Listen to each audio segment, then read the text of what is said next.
Hi, it's Majo John Madden in Jalapa, Mexico, Xalapa. Jalapa is a big 600,000 person city. It's the capital state of the state of Veracruz. And I'm loving watching these kids running around. My experience is that back in the US, parents worry so much about their kids falling down and skinning their legs that they hesitate to even let them run around in a park anymore. Lots of them, not all of them. But in Mexico, people let their kids run and play, even in stores. Even in stores. Kids can run around and play, and the parents don't mind, and the shopkeepers don't mind. They're just happy kids being happy kids. So I love Jalapa. I don't like the weather. It tends to be very overcast. If a day starts spectacular like it did today, you can count on it getting overcast. If it wasn't so overcast, you could see mountains out there. Jalapa's way up in the mountains, and it's ringed by cloud forests and extinct volcanoes. There's even at least one extinct volcano right in the city that's wonderful walking, Makoltepec. And I've done that. So, I started to write. I did write a very long Facebook message to a friend about why there's no signs of me returning to the U.S. There they go. And they're off. I decided, let's put it all in one place. Let's make a video. So I just went down and sent a copy to the copy center. And for some reason I don't understand, there's copy centers all over the place in Mexico. It's real easy to get a document copy anywhere. You don't have to go to Office Max. No. Almost every block of a city like this has a copy center. So I transmitted by WhatsApp, which is what they use down here, instead of cell phones. Everybody has WhatsApp. Not everybody has a cell phone. So they printed out my copy, and I'm going to read it to you here, attempting to be spontaneous, but I like the way I wrote it. Hi, buddy. Woo! he's having so much fun. Muy divertido. Buen niños. Muy divertido. Okay.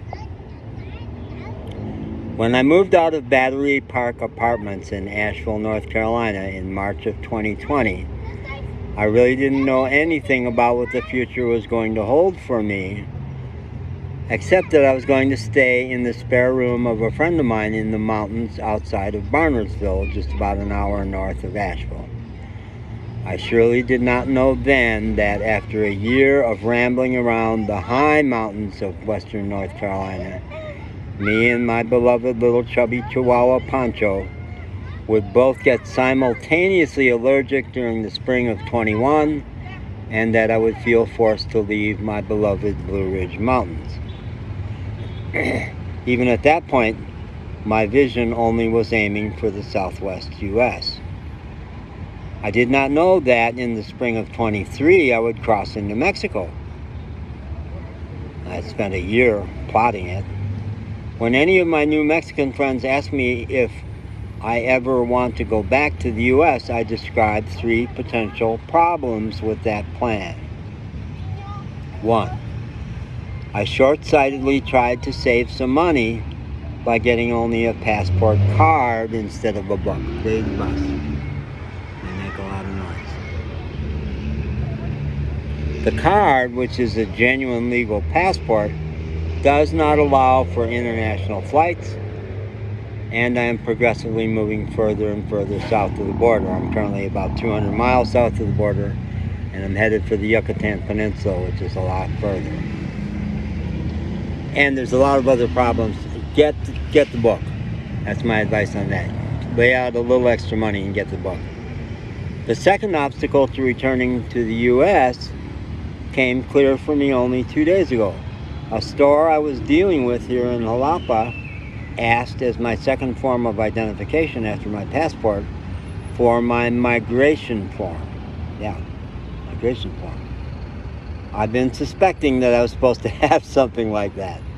I didn't have the heart to tell the guy that I won't be able to obtain one because I'm in Mexico illegally. When I left Western North Carolina, I only vaguely remembered getting a ticket for running a red light in Asheville. I did not even know the existence of a second moving violation, and moving constantly, my summonses for court dates never caught up with me.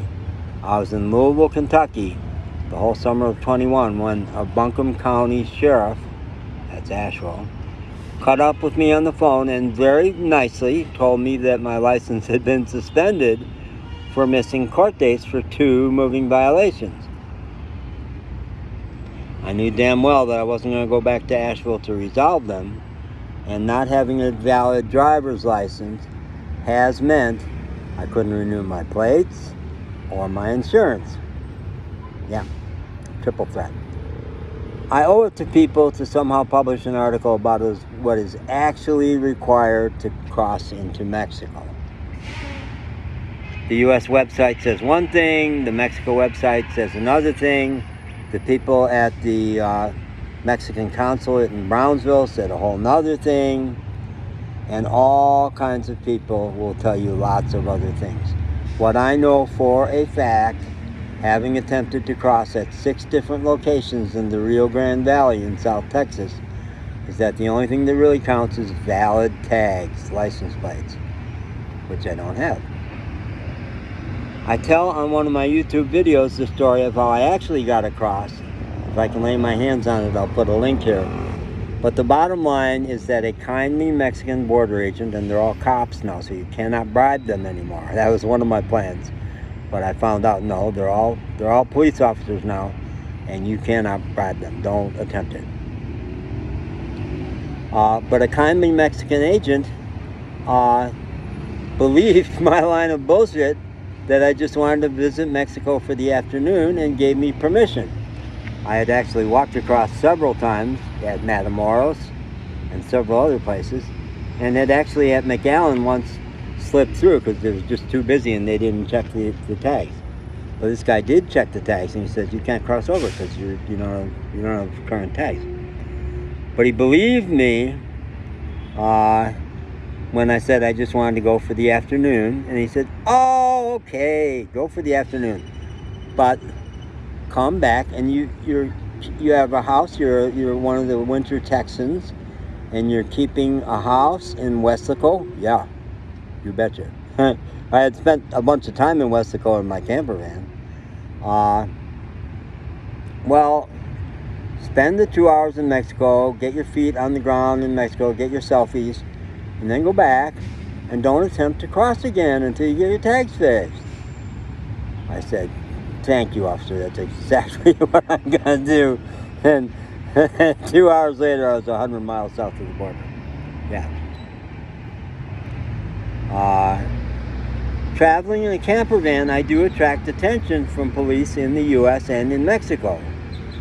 After now 11 stops by Mexican police in the course of 8 months, only twice have the police even noticed that my tags were expired.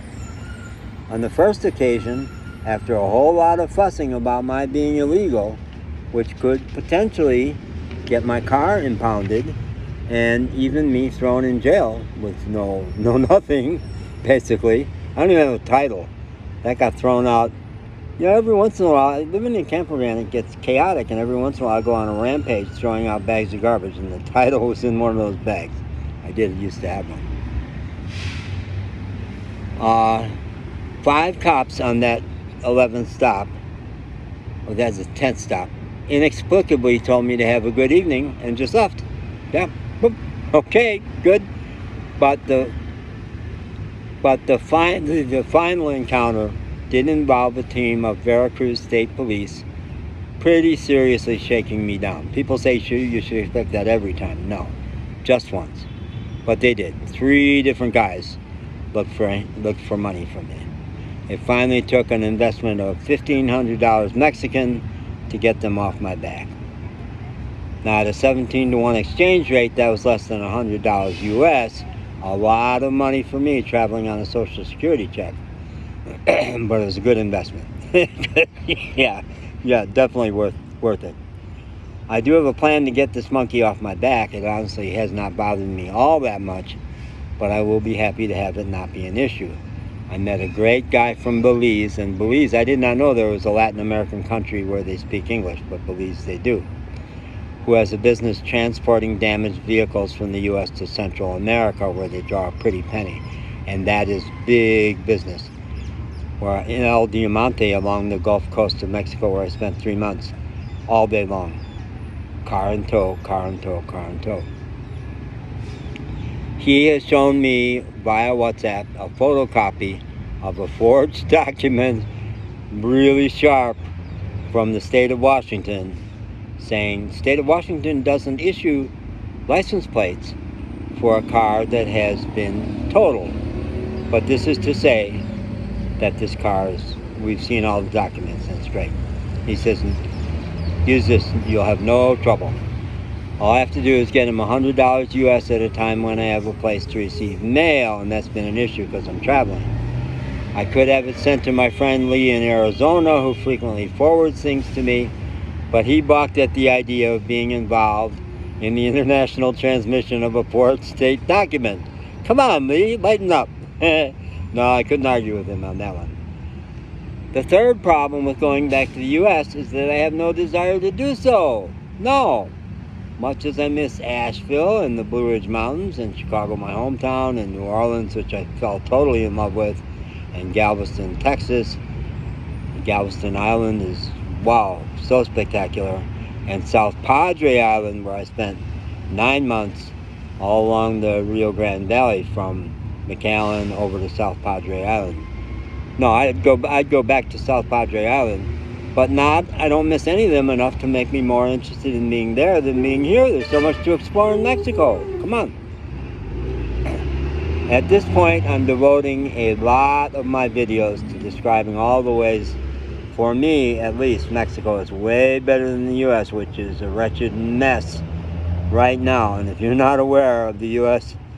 being one hurting country right now, in danger of even the democracy going up in flames, no, for me, I'll take Mexico.